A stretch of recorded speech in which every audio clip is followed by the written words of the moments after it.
क्या राजनीति और धर्म का गठजोड़ देश के विकास में मदद करता है या फिर यह एक खेल है? क्या हम सच में धर्मनिरपेक्ष है या फिर सिर्फ कागजों में बस? Years ago, we made a tryst with this. सेक्युलरवाद और या सेक्युलरवाद की भावना भारत का सेकुलरिज्म इसलिए नहीं है। भारत में धर्म और राजनीति का रिश्ता बहुत पुराना है, लेकिन यह कब बना और क्यों बना और इसका आम जनता पर क्या असर पड़ता है?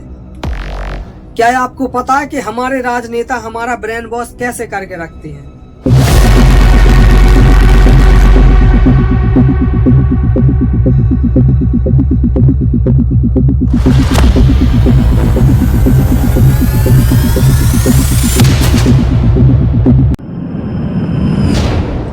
वैदिक काल में राजा धर्म गुरुओं की सलाह लेते थे।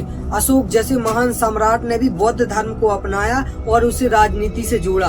मध्यकाल में मुगलों और अन्य शासकों ने भी राजनीति में धर्म का इस्तेमाल किया। अंग्रेजों ने डिवाइड एंड रूल नीति को अपनाया, जिससे हिंदू और मुस्लिम में तनाव बढ़ा।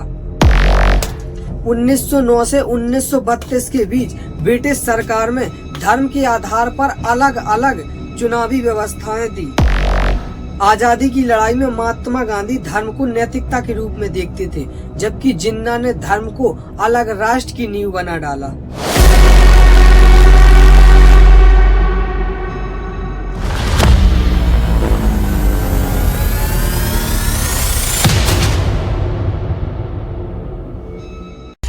आजाद भारत, धर्म और राजनीति का खेल। 1947 के बाद धर्मनिरपेक्षता और राजनीति।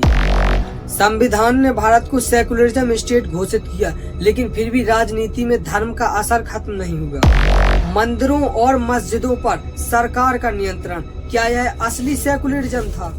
नेहरू का दृष्टिकोण, धर्म को राजनीति से दूर रखना। लेकिन इंदिरा गांधी ने राजनीति में धर्म का इस्तेमाल किया और 1980 में चुनाव चिन्ह में गाय और बछड़ा का प्रतीक चिन्ह बनाया और हिंदू वोट बैंक को मजबूत करने की कोशिश की। 90s में बाबरी मस्जिद का विवाद और राम मंदिर का आंदोलन। 6 दिसंबर 1992 में हिंदू मुस्लिम राजनीति का सबसे बड़ा टर्निंग पॉइंट। क्या बाबरी मस्जिद का विध्वंस एक धार्मिक आंदोलन था या सत्ता का खेल?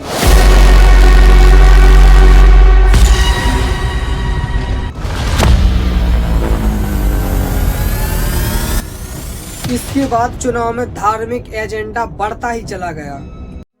21वीं सदी 2014 और 2019 चुनाव, हिंदुत्व और सेकुलरिज्म, दलित राजनीति, मुस्लिम वोट बैंक, ओबीसी सेक्टर। क्या अब चुनाव धार्मिक ध्रुवीकरण पर लड़े जाते हैं?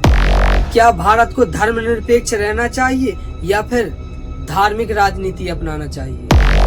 क्या आपको नहीं लगता कि हमें अपने नेताओं से धर्म की बजाय विकास की मांग करनी चाहिए?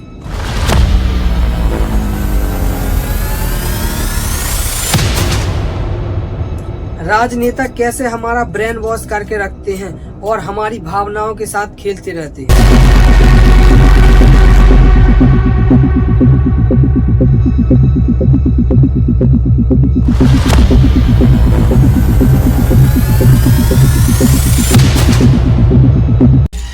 धार्मिक और राजनीतिक मुद्दों को बार बार उछालना, देशभक्त की भावनाओं को जरूरत से ज्यादा बढ़ा चढ़ा के दिखाना, जिससे कि लोगों का मेन मुद्दे से ध्यान भटका रहे।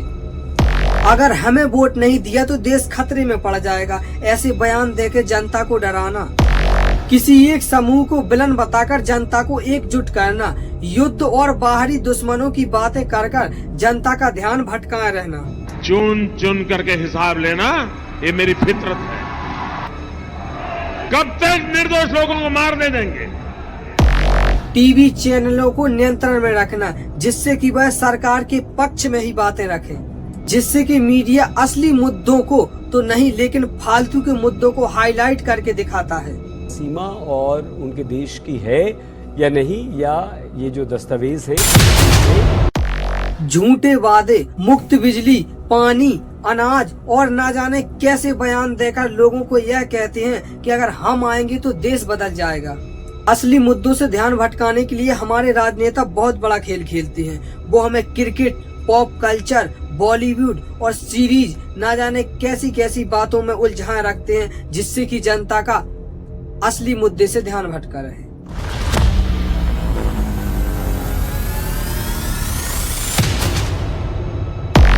जब भी देश में आर्थिक संकट आता है तो किसी क्रिकेटर या अभिनेता का विवाद उछाल दिया जाता है।